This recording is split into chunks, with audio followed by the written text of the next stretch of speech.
Hi guys! Magandang hapon everyone! As usual, ako ay lalabas na naman. Aray ko! Hindi ko full. Sabi niya, ang heavy naman kasi. Ay!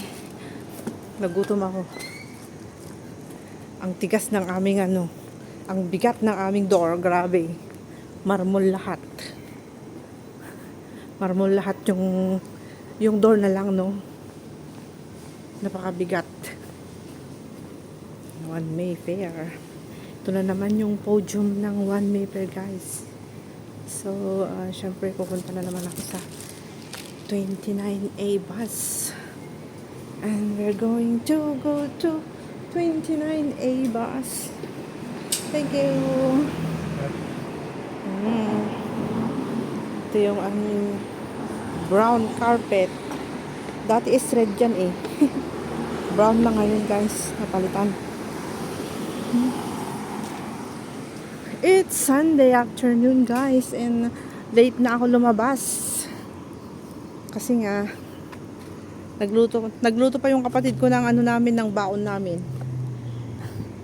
Inantay niyang makalabas si ma'am bago siya magluto ng babaunin namin. Uy, ang ganda ng car. Ayun si ate, magde-day off pa lang si ate, late na rin. Parang katulad ko lang siya na magde-day off, late, no? Late na mag-day off si ate. Oh, mag-market kaya yon, pero hindi.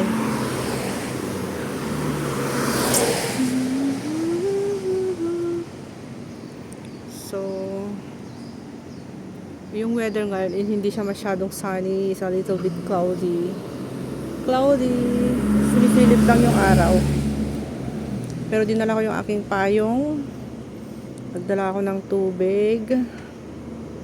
Nagdala ako ng upuan namin na plastic para meron kaming uupuan doon sa grasses. And doon ulit kami kakain sa dating kinakainan namin kasi nga maganda doon, guys, napakatahimik. Tapos siya, windy. Hindi lang doon sa may loob ng mall, kasi sa loob ng mall nakakasawa din umupo doon. Tsaka madaming tao na dumadaan. Tsaka maingay. Wala kang privacy. Kung gusto mo magkwentuhan, napakaingay na naririnig ng katabi. At least doon, pag may pinagkukwentuhan kami, tatawa man kami na malakas, okay lang kasi wala na iistorbo doon sa park, di ba? Kahit tumawa ka pa doon, kahit sumigaw ka pa doon ng Darna, ganon. Tarzan, ganon sa park, okay lang yon, walang problema, walang magagalit. Eh kung doon ka sa sa may public places, pagtitinginan ka ng mga tao, katuwa, no? Kaya mas maganda doon tumambay. Wag lang umulan, ha. Okay lang yun pag hindi umulan. Tagal ng bus. Siguro lang. Ayan na yung bus ko, guys. 29A bus. Salamat. 3 minutes and 20 seconds. Wala.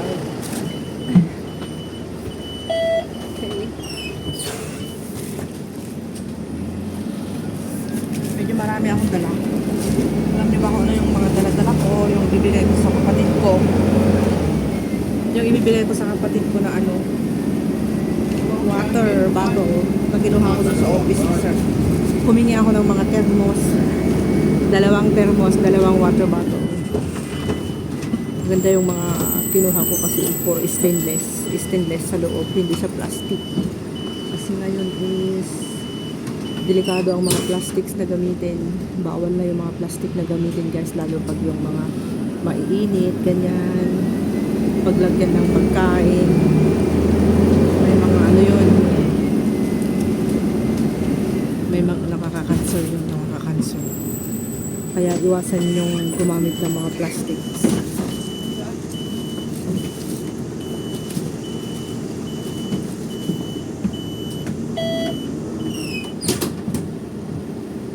Plastics na especially water bottle. Pero yung mga water bottle, yung mineral water, plastic din naman yun, diba?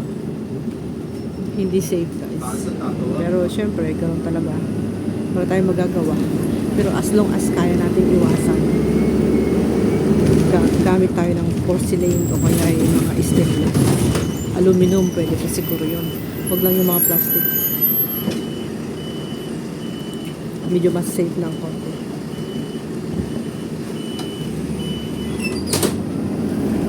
So, on the way na ulit ako dun sa Kuan. Puluntong MTR station, guys. Nakasakay ko lang. And syempre, sa dating gawi ulit, na naman ibang pupuntahan. Tsaka medyo makulimlim ngayon, baka biglang umulan. Kaya hindi na kami lalayo. Doon na lang kami sa dati. Mas comfortable ng konti. Mas malapit. Kasi naman mag-i-stay ako sa loob ng bahay, wala akong may upload. Pag nandun lang ako sa bahay, wala akong mag-long form videos. Kailangan ko ng long form videos kaya ako lumalabas. Ay, pag hindi ako lumabas, wala akong long form videos na may upload. Kailangan ko ng long form long videos. Yung mga short videos, mabilis lang yun, pero yung long form video, yun ang medyo matagal.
Parang lumipad niya ang kulo.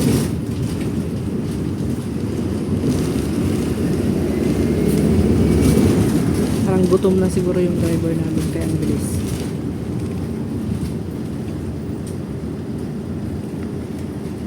Yung iba naman sobrang kupad.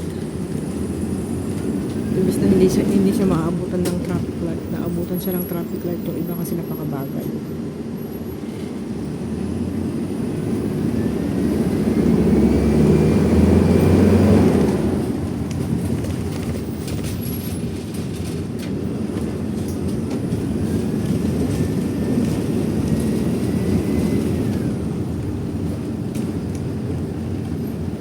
Ang dami ng damo dyan, no? Hindi nila nililinisan. Napabayaan na nila dito, guys. Wala lang naglilinis. Ay, napabayaan na itong part na to. Wala na yata wala na rin nagwawalis dyan ng dumi. Wala na sigurong pambayad. Wala na silang pambayad, guys. Kaya no, ang daming damo, oh. Damo yan, oh. Sarap pagpastulan ng kambing at saka kalabaw. Napakalalago ng mga damo. Kung may makawala dito na kalabaw at saka baka, ayun, pupunta sila dyan. Dyan. Diba? Kita nyo yan? Napakalalago ng mga grasses. Ayan. Mainam yan na pagkain ng kalabaw at saka kambing. Kung meron kayong kambing.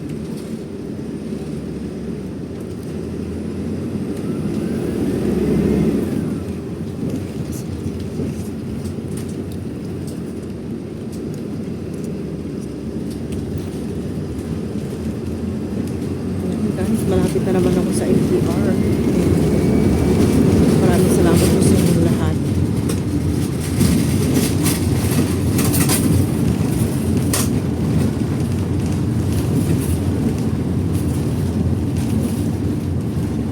Sana wag umulan. Parang uulan na naman. Sana ganito lang siya. Huwag siyang umulan. Mababasa yung aming upuan doon sa park. Hindi kami hindi kami makaupo doon sa grasses. Gusto namin sa grasses kasi medyo malamig. Pero pag sa semento kasi mainit doon.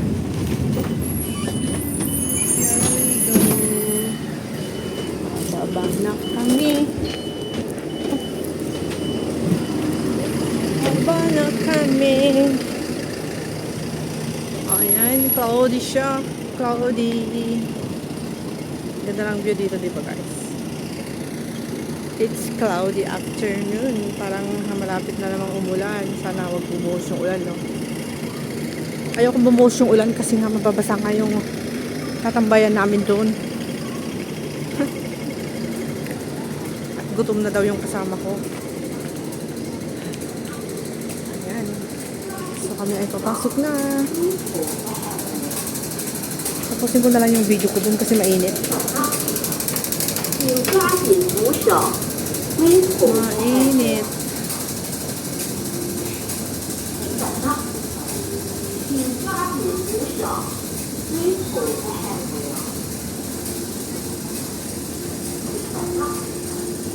Ay, di ko pala nakita kung anong weather today.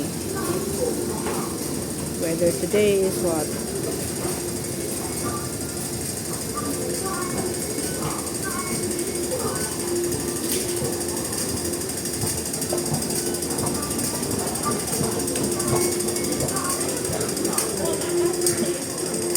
Daming tao dito sa loob ng NTR ngayong Sunday. Anong meron?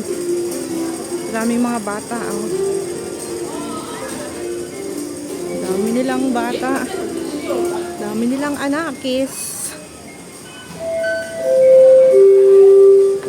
Aray. Ang bigat ng dala ko. Kaya din mo yung ating patatong. Ay, mali. Patatong ko guys. For safety reasons, don't run in the concourse 34 na lang yung karga. Ang bilis. Ang bilis ng karga ng aking patatong ah. Papanagawid. Oh yeah, 2 beses ko palang ginamit. So guys, thank you so much for watching. Hanggang dito na lang yung aking premiere ngayong umaga. Have blessed Sunday po sa inyong lahat. Salamat po sa mga nanood, nag-comment, nag-thumbs up, at nag-stay sa aking premiere. Bye-bye guys. Love you all. Tapusin lang natin yung festival fun. Yan. Thank you, thank you, thank you. Walang hanggang pasasalamat po sa inyong lahat. Bye. Have a great day. Enjoy. And ingat po kayong lahat. Bye. God bless. Mwah.